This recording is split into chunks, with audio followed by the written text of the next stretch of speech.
Hey, welcome to Caching in the Northwest. You know, this is the official podcast of GeoWoodstock 18 right here in the great Pacific Northwest.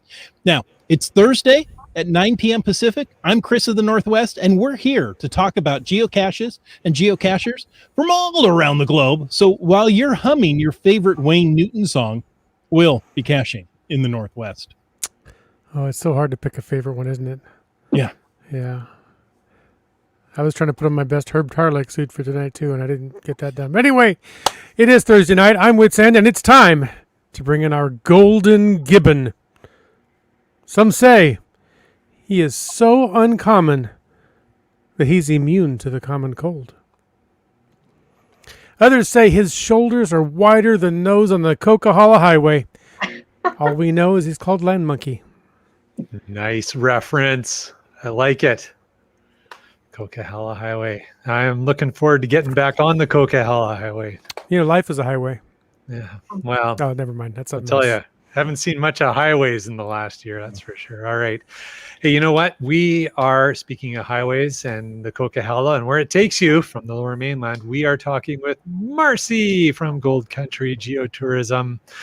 Marcie is a corporate denial sponsor, but more importantly, she's our ambassador to Gold Country and all the amazing things to see and do there. So welcome back to the show, Marcie. Thank you very much for having me. It's nice to be here today. It's nice to have you here today. And, before we get into everything we're going to talk about, a quick reminder, we appreciate the support of our patrons. Our patrons are the folks who help to keep this podcast coming each and every week. And a special thanks to Land Sharks, one of our corporate Denali level sponsors, our longest running corporate Denali level sponsor, maybe. All right. Reminder our premier, right? Sure. Okay. Hey, reminder, they are moving to a new location. It'll be open Monday, July 5th. The plan is to be open Saturday again at the new location following the weekend. That was the copy I was given from Helen, and it confuses me. But they're going to be open Monday, July 5th at the new location. So I think that's the key. Yeah. All right.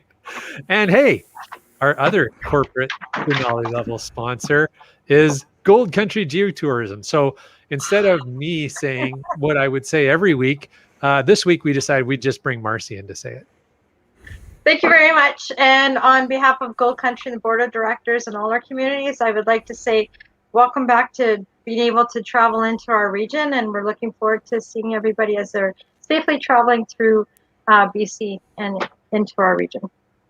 Wonderful. Very much looking forward to it. So Marcie, thank you so much for that. We are excited to get into this content.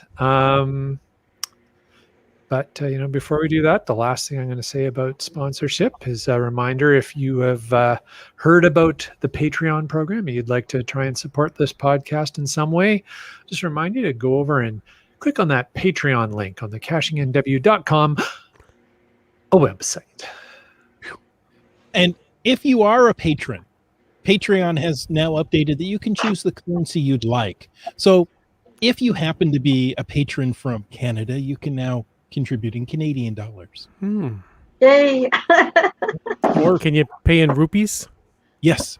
All right. If you're from Canada, you could, but you probably don't want to. And rupees, I mean, it looks like you've got so much money. When Yeah. you're dealing with hundreds of thousands of rupees, knowing that it's only like $1. I may be off on my calculations, but, it's the same with kilometers. I can't figure that out either. What about Bitcoin? Don't go there. Oh, That's very small pieces of Bitcoin. Yeah. That's bits of Bitcoin. It's, yeah, exactly. Hey, folks, if you want to add to tonight's chat, and please don't mention Bitcoin, you can use hashtag gold, because we are talking about Gold Country, and throw that in, and our well-trained chat lackey will be able to. Oh, I'm getting news in. He's not well-trained. Okay, so our amateur chat lackey will keep us up to date on everything that you're throwing in the chat, because you guys, you get in there and you have a lot of fun, and we're glad we can build a community here for you. So please talk it up in the chat. And you can also use the hashtag FATAS to add anything for the after show. Now, we do have a bit of news. Ooh. If you can Belize it. The little country of Belize, located on the Caribbean coast of Central America, is a popular destination for tourists and a port of call for cruise ships. Geocachers that love sun, tropical breezes, history, walks in the sand. I feel like I'm reading a personal ad. And science will have some extraordinary cache locations to visit in Belize. Why do I mention all this? Because they got a new souvenir. Ooh. Nice. Yeah. So if you already have a cache find in Belize, you'll get that new souvenir shortly. That's exciting. What if you like pina coladas and getting caught in the rain? That's not Belize, apparently, because they have sun, tropical breezes, and history. Well, never mind then. I'm pretty sure they get rain too, because that would explain a lot of the very big trees they have. Oh, okay. Maybe just pump it out of. Never mind. At any rate, we'll just leave that discussion alone and move on to our guest. So, Marcie, welcome back. Thanks for joining us again.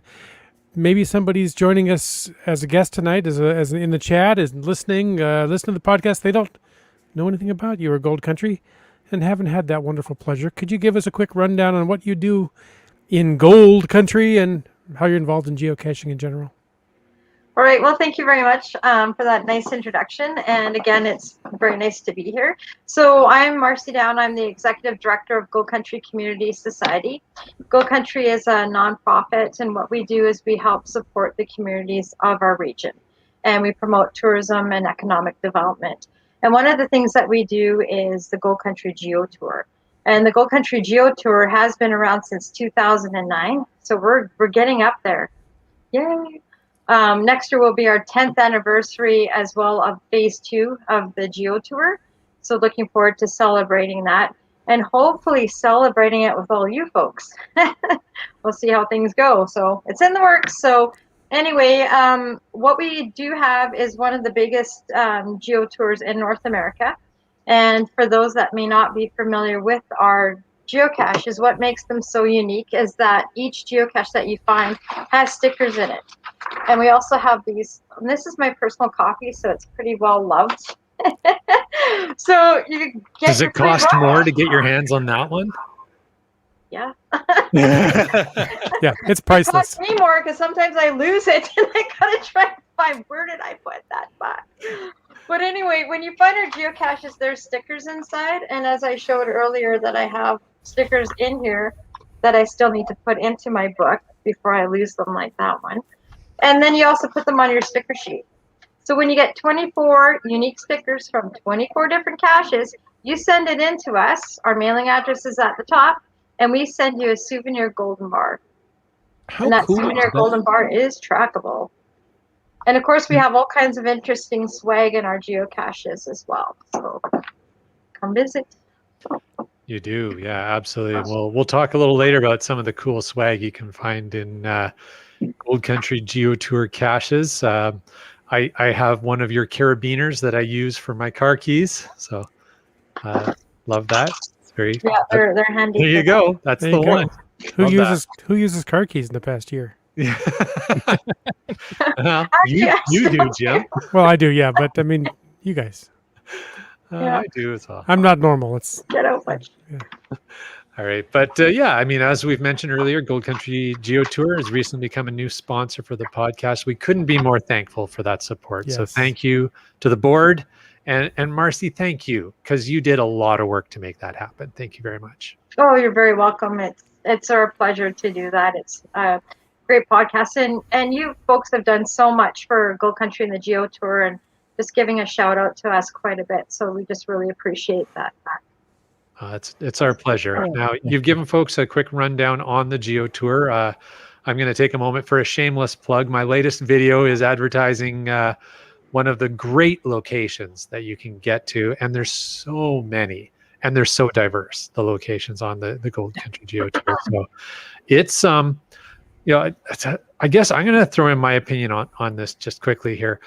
I've done a lot of geo tours, and many geo tours are about the locations they bring you. And quite a number of them are about the creativity in the caches and having like very unique gadget caches at the different stops and such.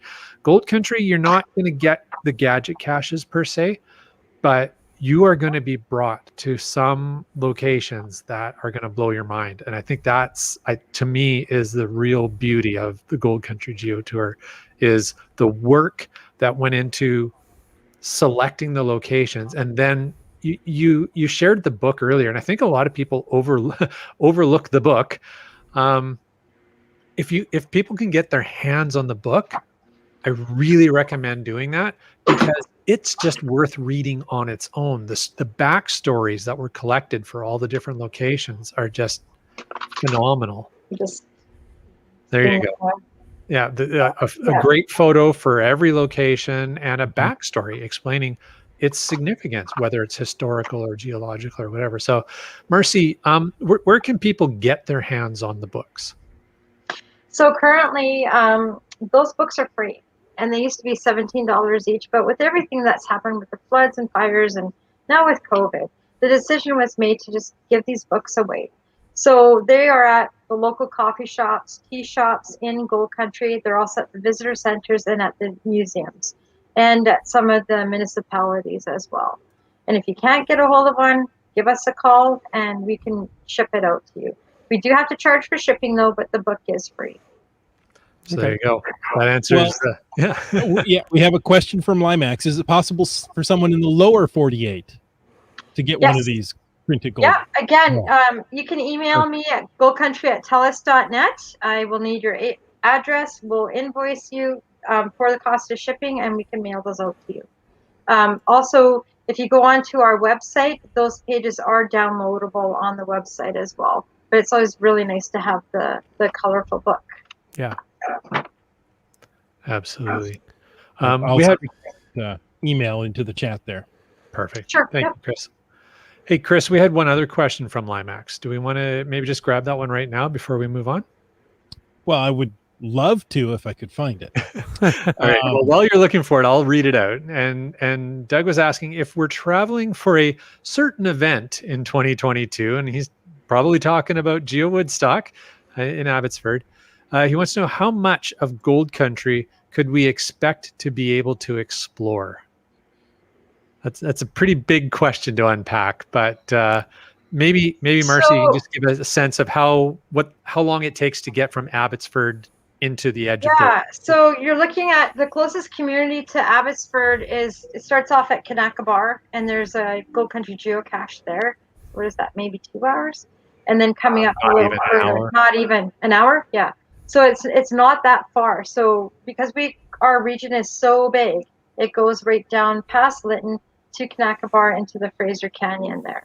So you're fairly close. And once you start there and you start collecting some of these, you're gonna just want to keep going right up. You know how it is with geocachers. Just one more. Yeah. Yeah, we're a little bit addicted to it. It's a good healthy addiction, especially during COVID. It's the one thing we could do is go outside. There you go. That's right. and Chat Lackey has corrected me. Marcie, you were correct. It's 2 hours from Abbotsford. I guess it just feels like it flies by. It depends. If you drive like Land Monkey, it's an hour. But what I have to say is that drive is so scenic. It is. You're coming up the canyon, and from like all of it, from Abbotsford, you go through Hope, and then you go through the tunnels. And you see Yale, and I do recommend stopping at these communities, Boston Bar, Yale, Hope. There's so much to see and do there too. And there's a lot of really creative geocachers that are from around that area. And I would really recommend trying out their geocaches as well. There's another smaller geo tour, and we've helped doing some maintenance on it, and it's New Pathways to Gold. And they have some incredible locations as well, and some great stories too. So I do highly recommend that one as well when you're working your way up. Nice. Fantastic. It is a great area. We have some great memories up there. And while those of us below the international border are not able to travel to Gold Country just yet, I want to congratulate everybody in BC that is now able to travel to Gold Country again. That is awesome. You're going to love it. Get up there and have some fun. So while that frenetic trip planning has started, we also understand there are some communities that, let's just say, they aren't quite ready to receive guests yet. It's coming, but not Yes. yet. Not yet. If people are listening and are heading up there, how can they make themselves aware of which communities they can and which one they can't visit just right now? So the best thing to do is to follow our social media page and also go on to our website as well, which is www.exploregoldcountry.com. Please go on to that. We do have a COVID page as well. If there's a particular community that you're wanting to go to, we do have those links. There are some where the museums won't be open this year due to COVID, and it's just been so hard to get volunteers and that sort of thing just to get up and running again. But there are quite a few that are open and places that are ready to meet and greet you as well. So we just really recommend doing a little bit of research before you come. If you have any questions, please just email me, give us a call. We do have a team here, thankfully, and I like to thank some of our funders. We've gotten some incredible grants through ACITS and the Canada Student Grant that I was able to hire some staff this year, and thankfully they're able to start coming back to the office too, which is great. So there's a lot of different ways to find out what's open and what's available, but everybody's getting ready to welcome you back and welcome you here for the first time. So we're all Great. pretty excited. So. Super helpful. I would add to that. So for those listeners like Doug, like Limax, who are not in BC but are planning to come up and visit for summer 2022, and we have GeoWoodstock, and they're thinking, well, maybe I want to go out there and check out Gold Country. I am expecting all those communities will be open by then, for sure. Oh yeah, So yeah.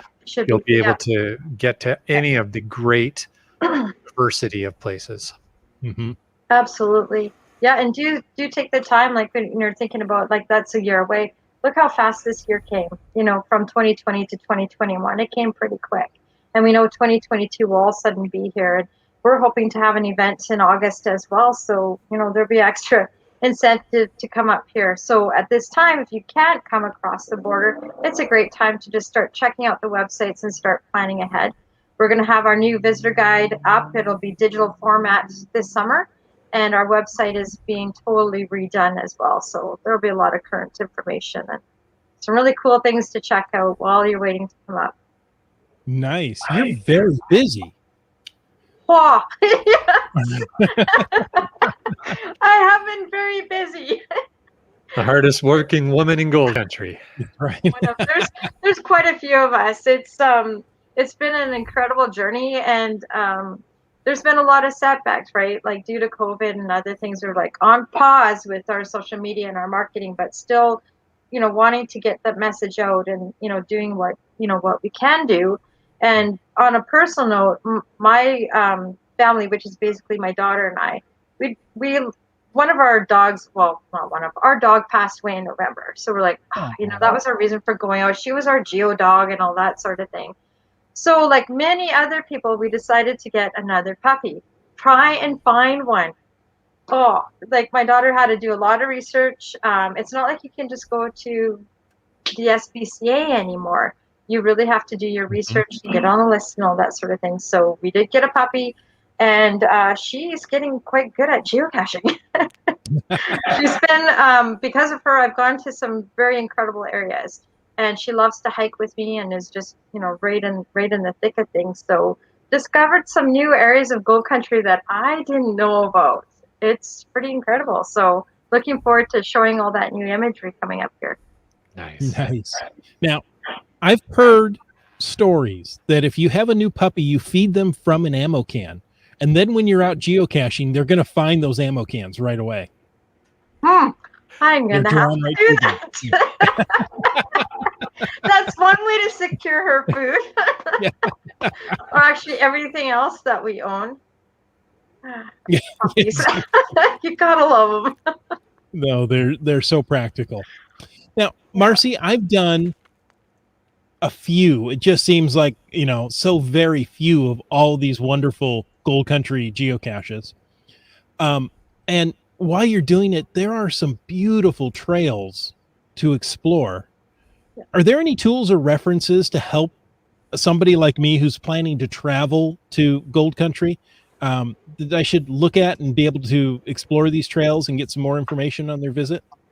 Yes, there are. So one of the new things that we started doing is called Trailing Tuesday, and it's on our social media, on our Facebook page. So every Tuesday, we're going to feature a new trail on there of Gold Country. And as I said, as I've been going out, I just realized how many trails there are in Gold Country. So Gold Country has got a new map that'll be coming out this summer as well. That'll feature some of the trails we've already had, but there's some new ones. The district of Logan Lake has Mimi Falls. I don't know if anybody's done the Gold Country geocache there. Okay, you need to go back because now they have a deck that you can actually see the waterfall quite well from. So you And we don't have just to feature precariously climb over the rocks and lean over like I did. No. No, you don't have to do that now. And I know I remember going in there, I'm like, this is so beautiful. Why? But it takes a lot of resources to build a trail. And that's what we're finding. And people, it's incredible the amount of volunteers and this groups that are coming together to put these trails in and the maintenance that takes. We had a volunteer geocacher contacted me, and shout out to Krista, contacted me and said, hey, they're doing all this work there. She went and got the geocache, moved it, and then when they were done, put it back for us. So that was really cool. We've got some incredible volunteers that are in our area that really help us as well. So that's one of the things going into through the website. We have the communities linked on, and you can see what trails they have. Village of Clinton has also just done a trail guide as well, and it's quite beautiful. So there's quite a few trails like in all our communities. Lillooet, as we know, we have 5 of them featured in the book. 3 of them I still need to go do, hopefully this summer. But they also have a Lillooet hiking guide, and there's edition 1 and edition 2. A lot of information. So yeah, That's very cool. When I saw you last summer, is that when we saw each other last, Marcie? Yeah, it was last summer in Abbotsford. Yeah, that was. You were there for the outdoor show. 20. Was That it was 2019, I think. Oh my gosh. Has it been that long since we've seen each other? It was at the women's show, and I brought that sign. That's right. That's when we saw. I was Sign. gonna say when I saw you last, you gave me one of the it's almost like, it's not laminated, but it's almost like a laminated paper, the trail maps for Gold Country, the previous version. Oh yes.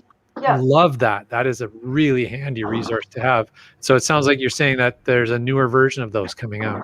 This one. There's this one, and then we also have. There's That's the one I'm talking about there. Okay. That's Yeah. the one. Yes, there's a new version coming out, and it's made out of stone paper. So if you're talented like me and you end up tossing it in the lake accidentally or dumping your coffee on it, you just wipe it off and it's good to go. Nice. Sorry, I'm not saying I do that often, but I do. But anyway, and it's pulls up really nicely just like this, and it'll fit right in your backpack. So, and then of course we still have I think 1 box left of our previous trail guides as well. Very cool. Very cool. Nice. I'm going to show a couple other things here. Yeah. That's Go for it. So our communities are amazing. And one of the things that we do is we make sure that we have all their brochures when we go to those events to hand out as well. So the Village of Clinton just did a new updated walking tour. So you can see their beautiful book. It gives some of the history of Clinton as you're walking around. Very nicely done. And these are free as well. And those will be in the visitor centers and museums around the region. And then we have some here that people can pick up. And this is new, hot off the shelf. Experience Ashcroft did this lovely brochure as well. And it's got a lot of information of Ashcroft and some of the local history too. Incredible photography. So big shout out to Ashcroft for that beautiful booklet. Looking forward to handing those out when we can start going to events again. Fantastic. All right. Well, lots and lots of cool stuff there. Now, you were showing off some of the swag that is available for people to use as self-guided tour materials. But as I mentioned earlier in the show, one of the many great things about the Gold Country Geotour caches is the swag that you guys keep them stocked with. The stuff for kids and the more mature geocachers. And Marcie, you had a few messages that you wanted to share about some of the cool stuff that people can find in your caches. So some of the cool things that you can find in our geocaches that we do put in there are path tags. We have a few different varieties. We have some that were done for phase 1, so it's a specific logo. We have some that were done for phase 2. And then we have some that were done for the new 8 that came out for the Canada 150. And that was thanks to Northern Development Initiative Trust. So that's a specific path tag as well. And then we have some from the event. So when we go out and do maintenance, we'll toss a few in here and there, and it's up to the searcher to find where they are, and do go in and log them in. It's kind of neat to start getting your own collection of those path tags. We also have a variety of trinkets and things that we do get from different sponsors and from the communities.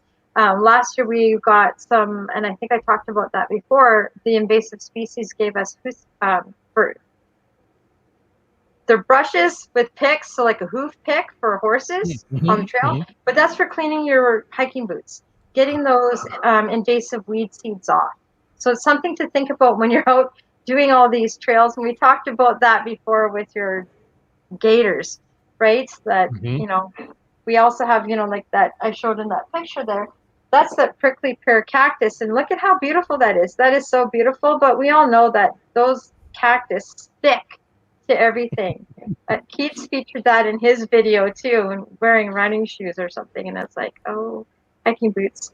So that's a tip. Please make sure you have really good footwear when you're coming out, because those hurt.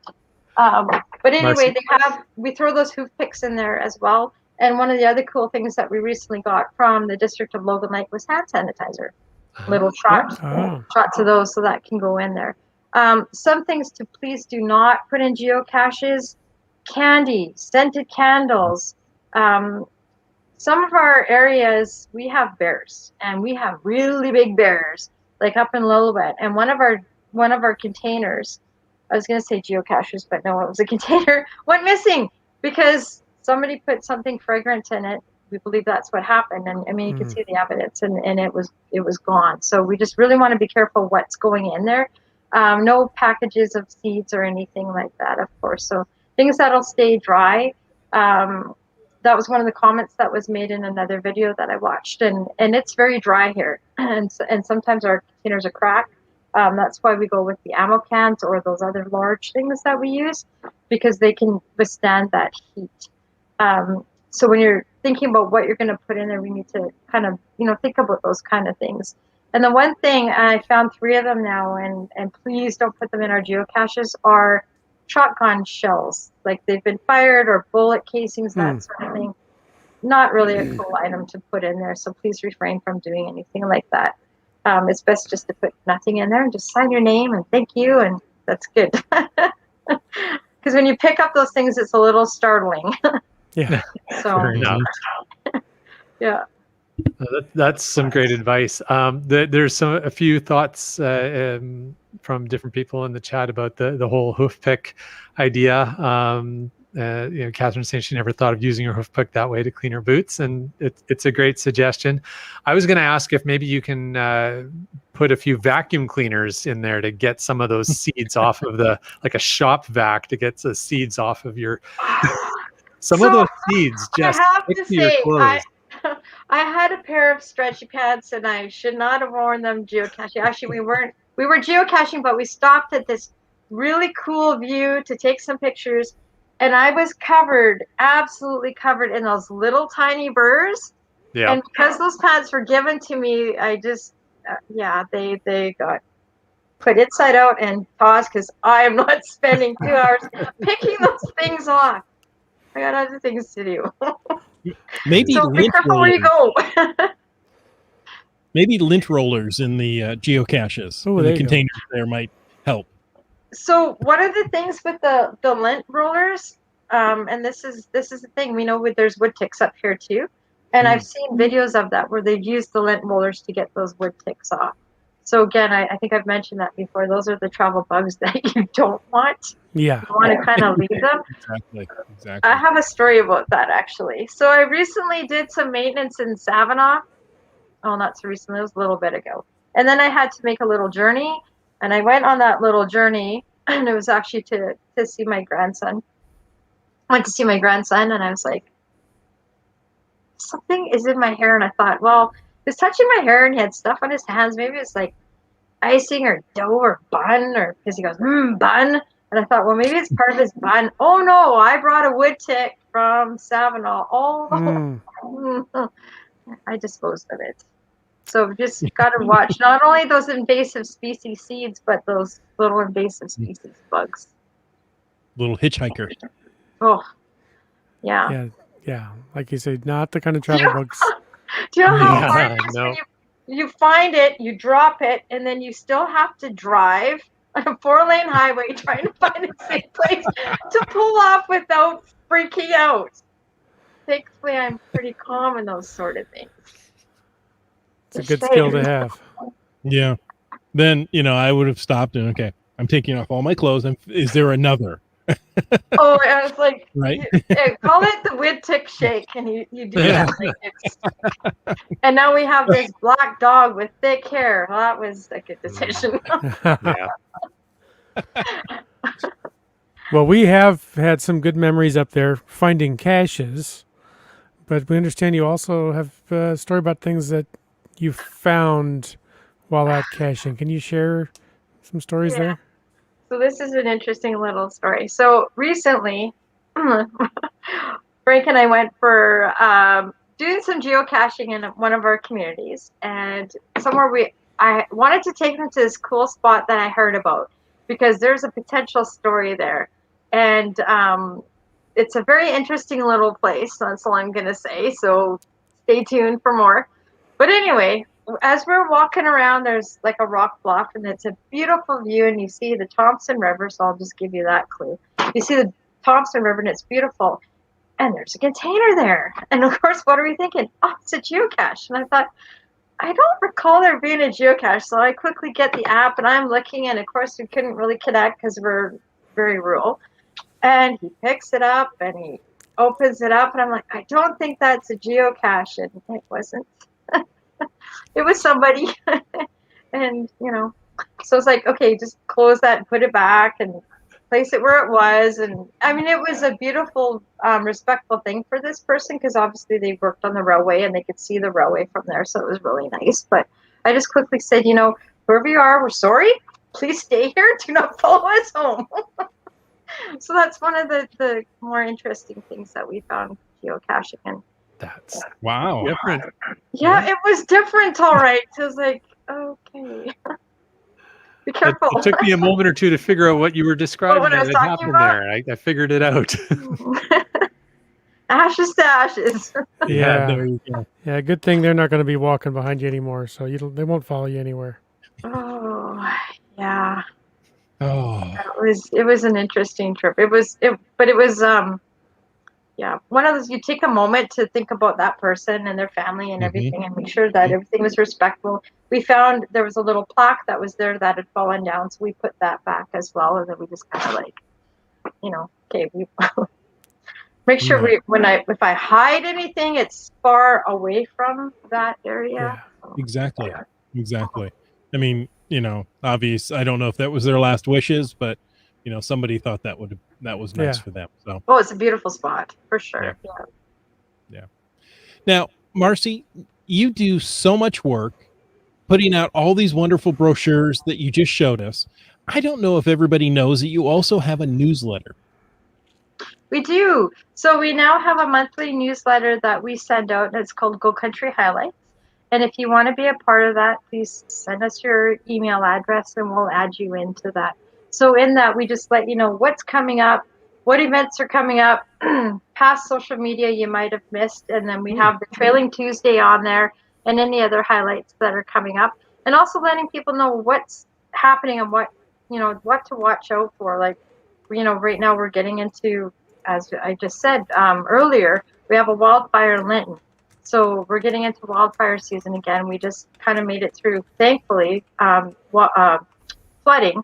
We didn't have the flooding that we did last year, thankfully. There was a little bit, but not like last year. So we do those kind of highlights as well too, just to, give little tips about when you're traveling, what to watch out for, and wildlife and that sort of thing too. So yeah, just all the up and coming little highlights.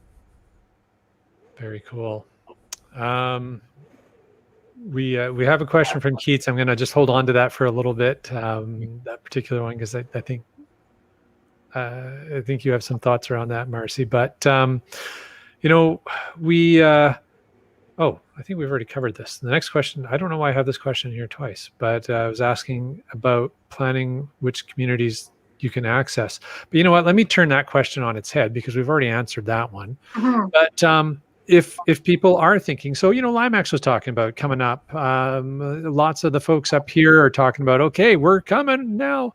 And so you already talked about how to make sure you understand which communities are open right now. But, that's right. Once people have gathered that data and they want to start to choose which communities to visit, what's the best resource for people to use to just start planning? Where am I going to stay the night? Where can I get some food? What's the best way for people to sort of plan out that trip? So a really good way is to go onto our exploreGoCountry.com website. We have all the communities listed on there. We have accommodations in some of the businesses as well. So that's a good start for you to come in, get an introduction to the community. And then when you come to the community, you'll see there's new businesses opening up all the time. Things move around. There's some really, really interesting changes that have happened due to COVID. There's new community gardens to come and explore and see, which are just beautiful. There's quite a bit of artwork that's been done in the region, and starting to get that live music back, which is really nice to hear. One of the fascinating things that has happened, and it's really changed the ambiance of some of the communities, is the outdoor dining. Beautiful colored patios and decks, umbrellas. It just makes it so visually stunning to see these beautiful umbrellas outside and people enjoying their lunch. And it's just creating such a really nice atmosphere. So that's one thing that started because of COVID, and it would sure be nice to see that continue. So again, I just recommend just coming in, checking out the website. When you're here, do visit the visitor centers and the museums that are open. The staff are highly trained and they really know what they're talking about. And if they don't know, they will find out for you. They're really welcoming. Mm-hmm. Marcie, there's a particular place that I enjoy in Cache Creek, aptly named Cache Creek for geocachers. A particular place I enjoy stopping for lunch when I'm coming through, if I can time it well enough. Horstings. Oh, yeah. Now, you've got a bit of a personal family connection with Horstings, don't you? I kind of do. Yeah, my daughter works there. She's been there for 3 years. It's there's so many businesses that are just so incredible, like Desert Hills and Horstings and Fort Barons in Lillooet and Abundance Bakery in Lillooet, the Ashcroft Bakery in Lytton. There's Cloa.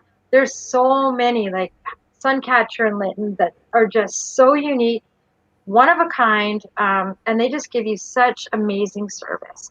So when you're coming into a lot of these businesses, like the Packing House as well, Secret Gardens, Hilltop, you're getting fresh fruit and produce right from the fields, right to the table. They're making their sandwiches out of their vegetables and soups and that sort of thing. So just the food and the flavors is just so good. Yeah. So good. It may not be fast food, but it is high quality food for sure. Packing House is Chris and Jim. I think that's where we took you guys for lunch when we Spence's Bridge. Yeah. Mm-hmm. Yeah, that was really good too. That was very good. Yeah. Yeah, that's the Widow Smith story to do with the Packing House. So check that out on our geocaching. There you go. I don't recall that story, but it's good. That one's pretty interesting, yeah. Yeah, I believe the cache right next to that lunch stop is my northernmost find of all. So in my stats. Oh, you got a long way to go yet. Tell me about it. We'll work on them. All right. That's as Well, far as Land Monkey took us. He said we couldn't go any farther. Yeah, he wouldn't take us That anymore. day. It's his fault. we had to Well- go check out a secret waterfall. Oh yeah, Mosquito Falls. Falls. all right, you folks told me about that. I've actually discovered well, they've been there. I just didn't know about them, but there's a lot of waterfalls. And I went to one recently, and there was a few mosquitoes, but it was just so beautiful, and it was just kind of like it's just kind of tucked away a little bit, and we drove by it like 3 times, and before when we finally found the trail, we do have that one on the Trailing Tuesday on the Facebook page there, but it's Clinton Falls, and there's 3 little waterfalls, and you can hear it, and then you start seeing them, and it's so neat because it's not a lot of these places, and I just call them like our golden treasures, like they're just tucked away so much that they don't get a lot of people there. So when you're there, you're usually the only one there. And this particular one, when we were there and went down, because my dog is very adventurous, down she goes. And I'm looking, I'm like, there's a little cave there. Wait a minute. There could be something in that little cave there. And there wasn't, but I still have my heart going. But there's so many places like that. It's just incredible. You know, we have, and I talk about it quite frequently because people drive by it all the time going north to Alaska on Highway 97. But that's the Painted Chasm, and it is like a small Grand Canyon. It is incredible. Like just to see that view. And there's just happens to be one of those Gold Country geocaches there too. Of course. Imagine that. Imagine that. And an earth cache too. Yeah. Yeah. Ooh. You mentioned, I stray from this path for a minute. We talked about getting some guides, travel assistance, where to go, and that there was some discussion in the chat earlier, and I don't want to go too deep into it because we could probably talk all night. But as far as driving from cache to cache and driving around Gold Country, is it safe to just say, oh, I can just trust my GPS and take the rental car to all these caches? Or do you need a little more vehicle? Do you need some trail maps, some local advice rather than taking the GPS and driving into the lake or off the cliff? Because, well, the GPS said turn left, and here I am. Yeah, that GPS. That GPS. So we got some stories about that GPS. But anyway, the GPSs are pretty good. I've been using my phone a lot, and then I have my GPS as a backup as well. Like I use both because in some areas you're off the grid, like you're really off the grid, and there's somewhere there may be some of those big power lines or rock bases or whatnot that they're not helpful. The books have good tips in them. The books do have a pretty good guideline and good tips, and then do read.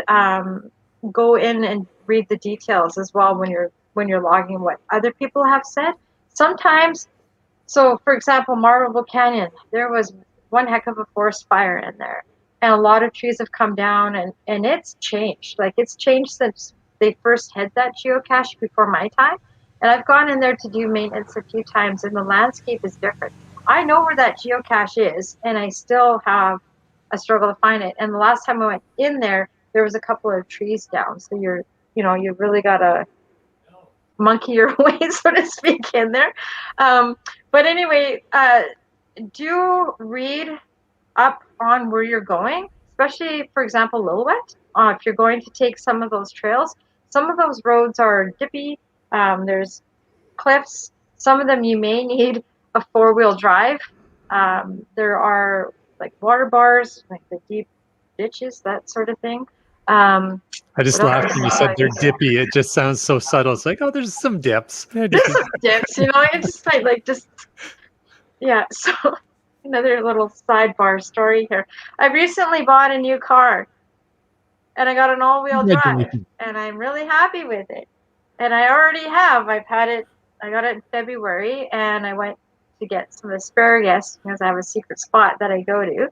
And I got some really nice BC pinstriping now. So you got to expect that to happen. So if you're driving a newer vehicle, you might expect to have a couple scratches, but it's worth it. I mean, come on, look at what we're doing. Way to break it in. Oh, I did. It was just covered with mud. I went to the local coffee shops, and that's the nice thing about these communities too. Is like it's a lot of the same local people sitting at the coffee shops, and if you need to know where to go and how to get there, they will let you know. Really politely to you, I might add. But anyway, I come in there, brand new car. I've had it a week, and it's covered in mud. I'm like, how's the new car? It's awesome. It's got mud inside, outside, upside down, and everywhere. And I'm smiling and I'm pretty happy. So I'm going in places where I couldn't go before. There Right. you go. Yeah. So Using what it was made for. exactly, I Good could job. do some heck of commercials for that company. Okay, so we've got our maps, we've got our local guide tips and stuff. If you want to try the Geo Tour, maybe you already covered this, but you can cover where people can get the field guides specifically for the Geo Tour so they can plan and travel all this up there. So specifically, do visit the visitor centers, come to the museums. Again, many of the local coffee shops do have them. They also have our visitor guides as well. So it's usually we try to get everybody stacked. Now that I can travel around more and having a team with us as well too, we'll be getting them out into all the locations and making sure everybody's stocked up. And those, I have to say, those field guides, especially at the coffee shops, have been flying off the shelf. So constantly, hey, Nice. bring us more, which is good. Our numbers went up last year because a lot of people, again, that was the one thing that we could do locally, and they're learning about their local history and they're absolutely loving it. So, you know, I've been, as I'm going out too and working with the team, we're working on stories for the next one, the prequel, so to speak, kind of like Star Wars. You're going to do a prequel. Okay, well, and there was a question from Keats 94, and he was asking, are we to expect another phase of caches from Gold Country? Yes. It's going to be a little different, but like I said, it's going to be a prequel, and it's going to be like an introductory kind of stage, because with a lot of those geocaches in phase 1 and phase 2, they're hikes and they're way out there. This one, I like to have more people be able to complete it when they come here for a few days or whatnot. Trying to do it for maybe a 5-day max, but of course people will be coming back to do the other ones as well. But it'll be a nice introduction into Gold Country, into our communities, and seeing what, you know, what we have to offer, and doing some more of that great story writing that we had in the other ones, and the imagery, and putting a book together as well. So that's amazing. Very cool. There was another question from GeoNavPros, and Derek was asking. There was a lot of discussion in the chat about how long it takes to drive from end to end and all that kind of stuff. But Derek was asking if he was to try and complete both books of the current full 148 cache Geo Tour, how long should you expect that to take? A few weeks. Seriously? Because you're doing some hikes. There's a couple of them where you're going to maybe do 2 that day, right? Depending on how hardcore you can go. But I would definitely look at having a couple weeks to complete them. And the region is 9,000 square miles when we put those books together. So you're doing a lot of traveling, and you're going way out into the back country on some of these as well. Like, you know, thinking about some of the ones around the Nicola Valley area, Lillooet, what we call it Area E, but up Clinton, 70 Mile, Cougar Point. I just did that one again. Have you done that one? Oh yeah. Oh yeah? Yeah, that one's pretty incredible. And just the views. There's still, I think there's probably 10 I haven't done on both books. So, and they're all over the place. It's not like I missed a section. I completely I got to go back and do that. So I've been slowly picking them off. 3? I got 3 left. Lillooet. 3 left. But one of them, around Lillooet. One's the Cowham shuttle, which the community's closed. So yeah, it is. And that's the thing too.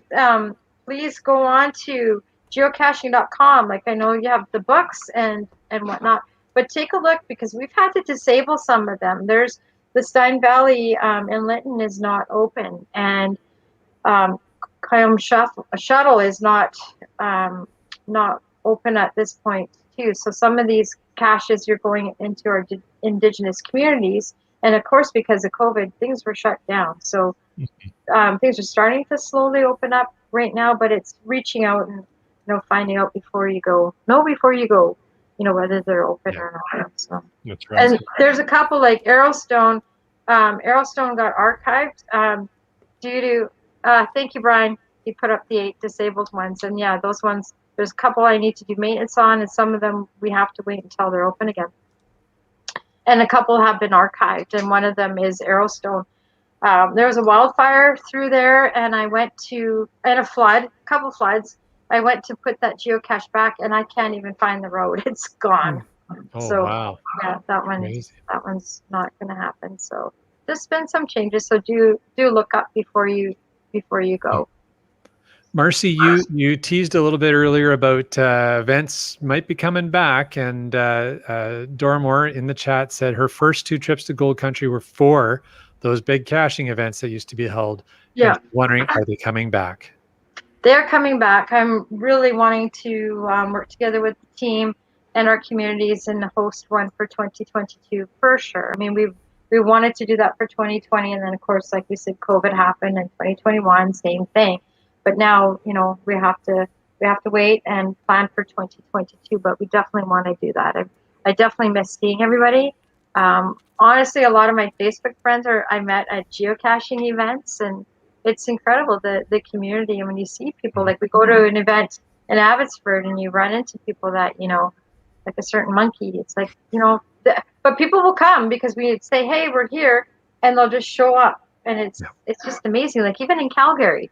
They hosted an event for us. So it's an incredible community, and it's been just a real privilege and an honor to be able to, meet everybody and to work with everybody through this. So really looking forward to getting things back to, having those events. That being said, when it comes to events, things are starting to be in the planning phases for things.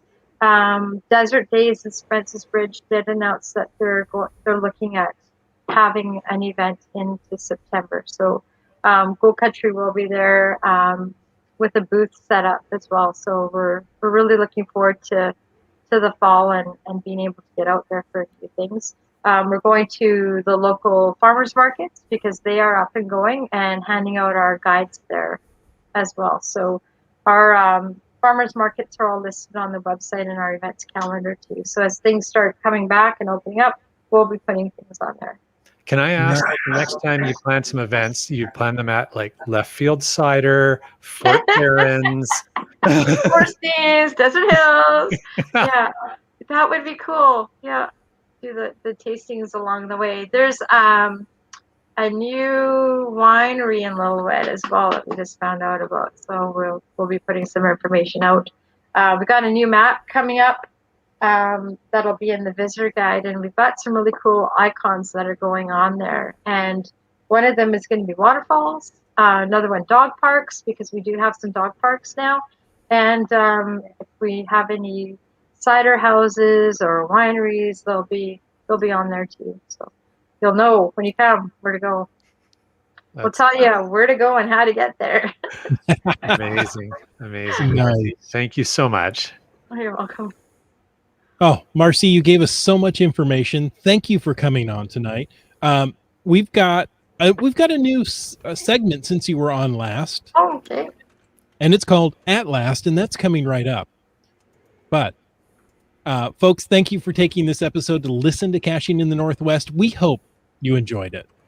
And we want to take a moment to thank Landsharks and Marcie, Gold Country Geotourism, our corporate Denali level sponsors.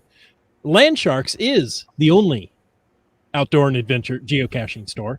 I'm going to say the only one. It's the only one we're It's the only one we care about. Check them out online, and they ship orders daily. It doesn't matter what's going on in the rest of the world. They're still shipping orders daily. And of course, for amazing, as you just heard tonight, amazing geocaching adventures, check out exploregoldcountry.com. .com. There you go. And We want to thank our faithful Denali level supporters. It's Land Sharks, Gold Country, Geo Tour, Team Squirrel, Groovy Owl, and Cashly. And folks, if you want to know more about supporting this podcast, because we would love to have your support, head on over and click that Patreon link on the cashingnw.com a website. Like Fairwood West did. And GeoNav Bros. Airy 54321. T. Sayer. Segehov. GSM ×2. The Geo Travelers. Camp Clan. Just finding our way. Kennel Bar. MC3 Cats. Kid Vegas 19. Utah's 2 Rocks. Boomer 365. Wano Seattle. And you, Dak. Logwork. Trexer 0. M-Nerf. 3 hams in a rose. Sabawi Merc. Acker Duck. Doramore. B Pendragon. CRS 98. Seebeck Tribe. Kev MacD. Joining us tonight, Lenax. Yeah, good to see him. How about Ella Robrick? How about on a boat? How about Sprouter? Keats 94. Genies. Broncos fan for life. Tick Magnet. Having a staring competition with Wits End, it's Donners. LG 9000. Wet Coaster. Green Words. Kitty Quest. Antaeus. Team Noltex. And Peach of Washington. All right. Thanks to all of them. Thanks to all of you for joining us in the chat. And thank you, Marcie, so much for your support, your sponsorship, and joining us tonight and telling us all these exciting changes coming. One more time, if people wanted to get in touch with you, what is the best way to do that? To go onto our website at www.exploregoldcountry.com, or you can email me at goldcountry@telus.net. Very All cool. right. And for those who are watching Like my hat? the live video feed, Marcie just put on her lucky hat. She must be going out geocaching. Going to an event next year. There you go. What a cool hat. Where would you get a hat like that? No, I ordered it. Isn't that cool? Oh, that's so Actually, cool. I went to an event and got it. When was that? A couple years ago now? That was, it would have been 2019. 2019. Yes. Yeah, when we were doing all the preparing, thinking we were going to be hosting the event the next year. But we're Little also did you know. eagerly waiting for it. So 2022, summer 2022 is going to just be It's off gonna the rock. hook nuts. Yep. It's got a monkey involved. It has to be off. the How hook do you nuts. put nuts on a hook? I Perfect. don't think we want to have that conversation right now. It'll change the rating on the podcast. What we should talk about is our new segment called At Last. Last, listeners asked some things, and now we get to answer. If you would like to ask some things, you can call into 253-693-TFTC or email your questions to feedback@cashingnw.com. Now, tonight, we're asking, are you a morning or are you a night person? Wits End, I'll start with you. Well, you can start with me because I start in the morning. The morning is the best time of the day.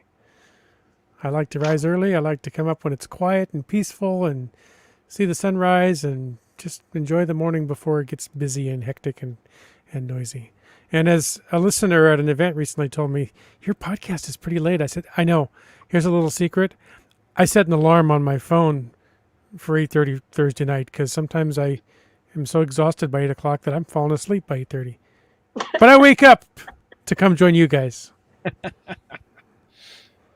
How about, let's have a look down at Land Monkey. Yeah. Morning or evening person for you, sir? I am a morning person. Basically everything Jim just said, you can say it again for me. All right. Marcie, what do you think? Morning person, and sometimes it's too early in the morning, and it's like this morning it was like 3 a.m. I think. So I did the same thing where I had to set my alarm because I had to have a nap after dinner. Yep. I thought there's no way I It could happens. It does happen, but yeah, I'm definitely a morning person. That's when I do my writing, personal writing. I do like a blog, and Marcie's Morning Musing is usually brought to you by that a wide awake at 3 a.m. All right, so 3 of us are morning people. I wonder what Chris feels. I am a night person. Oh, I'm convinced if God wanted us to see sunrises, he would put them later in the day. Is that how that works? Yeah, that's how that works. What you guys said, I like it. It's quiet, it's peaceful. That happens at night as well as in the morning. I just wanted to let you know. But yeah, I tend to be a night person. So there you go.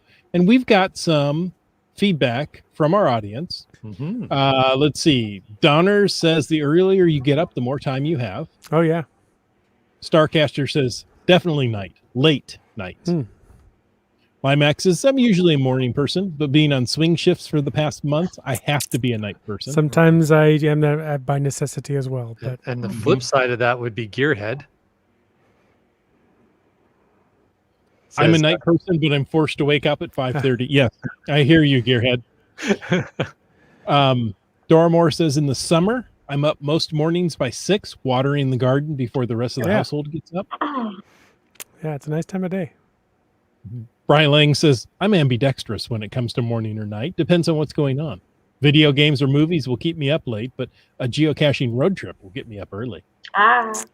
So he must be just an afternoon person. Yeah.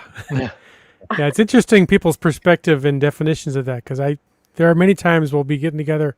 Hey, let's get together Saturday. Great. What do you want to do? Let's do first thing in the morning. All right, I'm ready. Like 5:36. Oh no, I was thinking like 10. Yeah. The day's half over at 10. Come on. No kidding. Yeah, I actually met my match, I think, because I'm going out to do a photography shoot on Saturday, and we're leaving at 4 a.m. Perfect. Oh, good. Yeah. You want to hit that I'm morning awake, golden but hour. doesn't mean I'm like, I'll be coughing up big time. I'll be fine. I'll just stay up. There's two sides to that morning golden hour. There's the lighting will be perfect, but I am not going to be perfect. So it's like you gotta Well, I could sleep all day and I'd still never be the night perfect. before, be ready to go, and it'll all be good. But the one thing about getting up so early is that, like, this is way past my bedtime. Mm-hmm. There you go. Let's see. Should we read some more? Sure. Keith says I'm a night person. My June job has reminded me that I'm a Yeah. night owl. Sadly, I have to go to bed earlier now. Oh. Limax says my wife was a night person, so her kids are night people, as is my daughter. Wet Coaster says I'm a morning person, particularly when we have meetings at 9 a.m. Eastern time. That's 6 here. Yep. We call that podcast payback time. Yeah. Here it is. Sorry, I scrolled too far. MC3 Cat says I am an AM person, or I'm an AM person. No, I am an AM person, but I'm shooting for a PM person. Oh, he doesn't like them? Apparently, I don't know. Let's see. Donners goes, the earlier the morning, the quieter I am. Just saying. Quiet is not a term I typically associate with Donners. Just Gas Station Tuna says, I am an afternoon person. There you go. Perfect. Amy says, a morning person. My puppy wakes me up at 6:30. there you go. Pets will do that. Yes. Yeah. I have Dogs to and tell cats. that person. And that dog. I was up at 3 a.m. Too funny. That's cute. My wife is becoming that 3 a.m. morning person. She goes, I don't want to be up now, but my brain won't stop. Oh, yeah, that's that's fun. a thing. I don't know how many books I've written because you can't sleep in all this stuff. Yeah, exactly. Folks, thanks for taking the time to listen to this episode of Caching in the Northwest. Your support helps keep quality shows coming. If you like the show, click the Patreon link on the cachingnw.com website. If you didn't like the show, let us know what you want to talk about.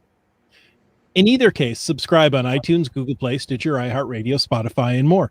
Give us a review or subscribe. Call 253-693-TFTC. Leave us a comment, ask us a question, or help us get that gold bar in Gold Country any time of the day or night. And of course, you can email us at feedback@cachingnw.com. Join us live every Thursday at 9 p.m. Pacific for a live show and chat. The show is produced by Chris Umfenauer, Jim Paulwitz, and Jay Kennedy. It's licensed under a Creative Commons Attribution 3.0 license. Copyright 2021 by Chris Umfenauer. And folks, it's time to stay tuned for The Apple. The after. the After show. The after show's a morning person, apparently. Yes. Let's try again. The After Show. There it goes. A little better. Excuse me. Oh, Too funny. yeah, that was funny. So, how can the after show be a morning person when it comes after the show? Wouldn't that be the pre-show? Could be. I don't know. What have you played backwards? It says Paul is dead. Could be. You know, for those people that are evening people, there's some pretty cool night caches out there. Oh, That's yeah. a good point. Mhm. And Yeah, you this- all morning people are missing out. Yeah. Unless you're a morning person who's really good at finding night caches during the day. There you Or go. you wait till winter when night is earlier. I was going to say this time of year is not really prime night caching season. No. No, no, oh, it's- yeah, 9:21 was the sunset tonight, so that's late. Well, we're It's coming very up on the beautiful. longest day of the year. Yeah. We are, yep. Yeah. So, we'll have 10 o'clock, sunsets, which is perfect for me. There you go. Wow. Doug in the chat says, I have yet to find a night cache. Oh, Oh, let's They're fix fun. that. they're fun. There's some Yeah. really cool ones out Yeah. there. There's a goal. I do believe there's a really couple of cool ones in Logan Lake. I haven't done them, but I heard about them. There's one that I've heard is kind of suspect as to whether or not the cache is there because a lot of people have DNF'd it. So, Oh, but you're right. There's a couple in that area. There's one we haven't done yet, and that's the one that we're not sure. We've looked at the logs and like, oh, do we want to give it a try? Because that's a big investment in time. oh yeah. Yeah. Well, Control the Night up here just got disabled again. Oh, That's a shame. That's That is one of the amazing night cache. one of the best night caches ever. So, Limax, come on up here. We'll take you on a night cache. There's a It few may of not them be around. designed as a night cache, but Yeah. we'll take you on anyway Any cache can be a night cache. if you try hard enough. That's right. Keith says a brand new episode of Keats 94's Geocaching Adventure goes live tomorrow at 10 a.m. It must be a morning person. Return to Squamish. I just managed to finish the editing tonight. Nothing like a deadline to motivate you. There you go. Exactly. Yep. I can agree with that. I had new episode of Land Monkeys Adventures went live this morning featuring Oh, Gold right. Country. It was our return to Burkholder Lake. No idea how we DNF'd the cache the first time. Watch the episode to see if we can actually find a darn cache. Yeah, those deadlines will make you a night person. At least they have for me. many Yep. times. But, Yes. yeah. Yeah, they do. That's right. Oh, Brian said there's a newish night cache in Logan Lake published April 5th. Ah, So there you go. So that's not the one I was thinking of. So there you go. I look forward to doing that. Rock on. Night caches, got to find one. Mhm. Indeed. Hey, folks, if you have something you'd like to hear us talk about, send it to feedback@cachingnw. And cachingnw.com, do the whole address. It gets to us a little better. A little bit. And until next Thursday night at 9, get out and get caching in the Northwest.